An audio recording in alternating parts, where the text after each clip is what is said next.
695 into 631 2 डिजिटने 3 डिजिटला आपण multiply करणार आहोत। फर्स्ट आपल्याला 2 ने 6 ला मल्टिप्लाय करायचं आहे। 2 6 जा किती येतात तर 2 6 जा 12, मग 12 आपण ऍड करूया।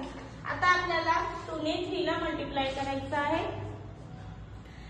2 3 जा किती येतात 2 3 जा 6 0 6 हा वन डिजिट नंबर आहे म्हणून 0 6। आता आपल्याला 2 ने 1 ला मल्टिप्लाय करायचं आहे। 2 1 जा 2 0 2 झालं, 1 स्टेप झाली। आता आपल्याला 5 ने 6 ला मल्टिप्लाय करायचं आहे। 5 6 जा, आता आपल्याला 1 रॉड सोडून सेकंड रॉड वर यायचं आहे। 5 6 जा किती येतात तर 5 6 जा 30, मग 30 आपल्याला ऍड करायचे। 30 ऍड करायला फॉर्म्युला यूज करूया 3 0 30। आता आपल्याला 5 ने 3 ला मल्टिप्लाय करायचं आहे। 5 3 जा किती येतात 15, हे 10 आणि 5 15। आता आपल्याला 5 ने 1 ला मल्टिप्लाय करायचं आहे। 5 1 जा 5 0 5। आन्सर आला आपला। आन्सर किती आहे आपला 1 5